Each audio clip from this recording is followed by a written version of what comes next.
शीर्षक hostel room number 304। ये कहानी मुझे एक मेडिकल स्टूडेंट ने ईमेल की थी और उसने लिखा था, अगर मैं वापस न आऊं तो इसे सबको सुना देना। अमन एक मेडिकल कॉलेज का फर्स्ट ईयर स्टूडेंट था। शांत स्वभाव, पढ़ाई में अच्छा और ज्यादा दोस्त नहीं।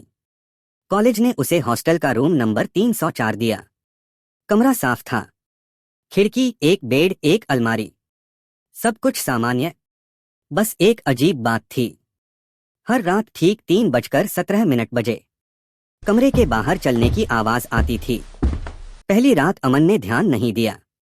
दूसरी रात उसे लगा कोई दरवाजे के सामने रुक गया है। तीसरी रात दरवाजे की कुंडी हल्के से हिली। अमन उठ बैठा, घड़ी देखी, रात के 3:17। दरवाजा खोला, कॉरिडोर खाली था। अगले दिन अमन ने अपने दोस्त से कहा। दोस्त हंस पड़ा।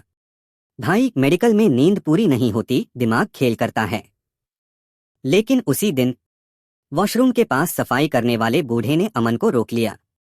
धीमी आवाज में बोला, बेटा, 304 में सोने की आदत मत डालो। अमन ने पूछा, क्यों?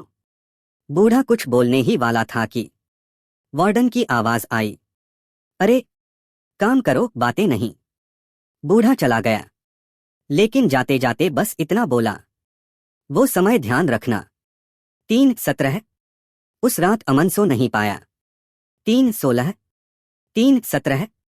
अचानक उसके कान के पास किसी ने फुसफुसाया, लाइट बंद कर दो, आंखों में चुभती है। अमन उछल कर बैठ गया। कमरे में कोई नहीं था। उसने पूरी रात लाइट जलाकर बिताई। अगले दिन अमन ने हॉस्टल रिकॉर्ड रूम में जाकर रूम 304 के बारे में पूछा। क्लर्क थोड़ी देर चुप रहा, फिर बोला, अजीब है, ये कमरा तो 5 साल पहले सील हो गया था। अमन के हाथ कांप गए। क्लर्क ने फाइल निकाली। लिखा था, student death case, time of death रात के 3:17। रूम 304। अमन ने नाम देखा, पर पेज फटा हुआ था। उस रात अमन ने तय किया, जो भी है आज सामने आए। 3:17 होते ही कमरे की लाइट अपने आप बंद हो गई। दरवाजा धीरे धीरे खुला।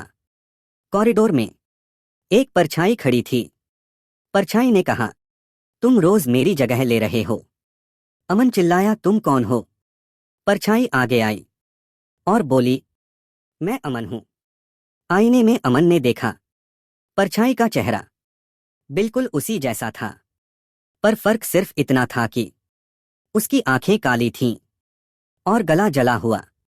अचानक अमन को सब याद आ गया। 5 साल पहले वो इसी हॉस्टल में था, इसी कमरे में। रात 3:17 बजे एक साइलेंट हार्ट अटैक। कोई नहीं आया, कोई नहीं सुना, और अब उसकी आत्मा किसी और को उसकी जगह लेने नहीं दे रही थी। अगली सुबह हॉस्टल के बाहर एक एम्बुलेंस खड़ी थी। रूम 304 फिर से बंद कर दिया गया और नोटिस बोर्ड पर लिखा था, रूम 304 इज वेकेंट। लेकिन रात 3:17 बजे आज भी किसी के चलने की आवाज आती है।